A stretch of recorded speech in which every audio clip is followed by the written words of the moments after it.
Bonjour et bienvenue dans ce nouveau guide de survie où nous allons apprendre aujourd'hui à survivre dans une maison hantée. En effet, rien de plus agaçant que d'être dérangé chez soi par des esprits mal embouchés. Et pour survivre dans ce genre d'endroit, le mieux, c'est encore de ne pas y habiter. Pour cela, évidemment, il faut savoir reconnaître une bâtisse hantée quand on en voit une.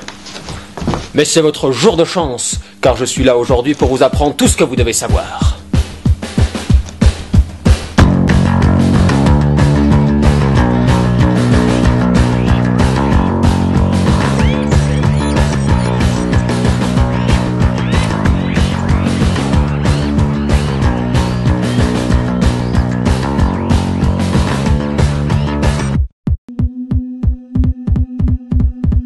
La chose la plus importante à savoir est qu'il est généralement simple de reconnaître une maison hantée.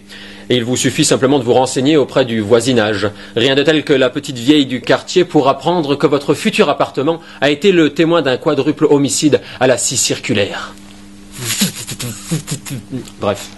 Le fait que votre maison ait été construite sur un ancien cimetière indien ou la présence d'un passage pour les enfers dans votre cas, voyez-vous, sont aussi les indicateurs plutôt fiables du degré de dangerosité de votre future demeure. Alors, tous les murs ont été refaits à neuf, la tapisserie a été refaite pour couvrir les traces de sang que les anciens propriétaires avaient laissées sur les murs. Ils aimaient sacrifier des vierges en l'honneur d'un dieu vaudou. Ah, et la salle de torture dans le grenier a été entièrement réaménagée en bureau. Et les incantations sataniques inscrites sur les murs de la cuisine ont été repeintes.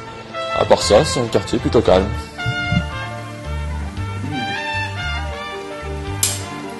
Mais je sais pas.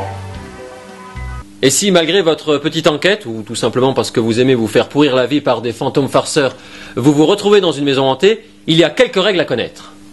Tout d'abord, il faut savoir que les fantômes, les esprits et autres indiens décédés sont partisans de la guerre psychologique. En effet, ils ont toute l'éternité pour vous en faire baver.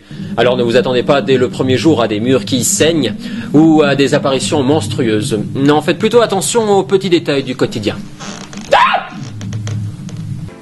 Une anomalie s'est glissée dans la scène. Saurez-vous la retrouver ?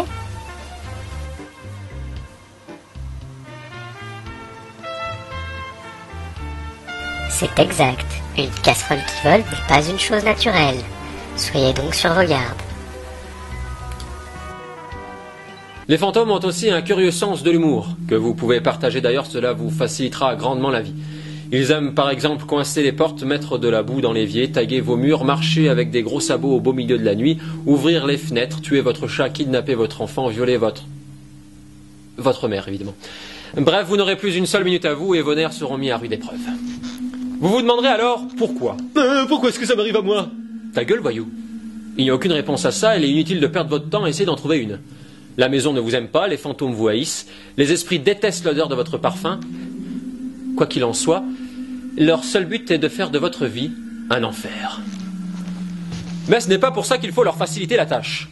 Il y a d'ailleurs un certain nombre de règles à connaître pour éviter les problèmes. Tout d'abord, évitez de vous promener la nuit, dans la cave ou dans le grenier, surtout quand il n'y a pas de lumière, et retenez-vous d'aller aux toilettes entre minuit et 3 heures du matin. En fait, il est préférable de passer sa nuit à dormir.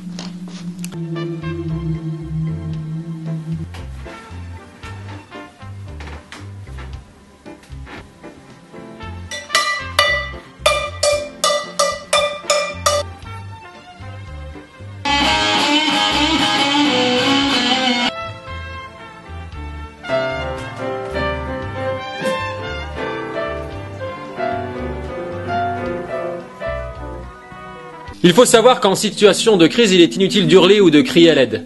En effet, vous êtes chez vous et il est assez rare que vos voisins se lèvent à 2h30 du matin pour venir vous aider. La police est aussi d'aucune utilité. En fait, la seule personne capable de vous aider, c'est un exorciste ou un médium, pour les moins chrétiens d'entre vous. Parfois, il peut s'avérer efficace de communiquer avec les esprits qui vous hantent. Essayez de négocier ou de trouver une solution pacifique à ce conflit. Car oui, il faut éviter de provoquer un poltergeist. N'oubliez pas qu'ils sont morts, plutôt rancuniers, et qu'ils sont portés sur le sens de la mise en scène. Inutile de truffer votre appartement de caméras en espérant améliorer les choses.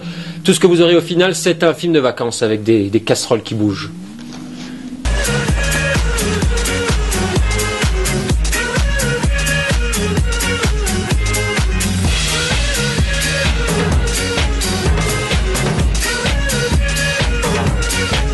Streisand.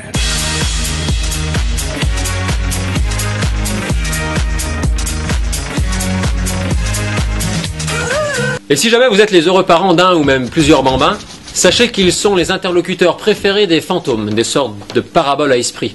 Alors si votre enfant se met à dessiner des scènes de meurtre ou à parler tout seul, s'il essaye même de vous assassiner pendant votre sommeil, eh bien c'est qu'il y a peut-être un fantôme derrière tout ça. Bon, allez, casse-toi. Maman, il y a un fantôme dans le placard.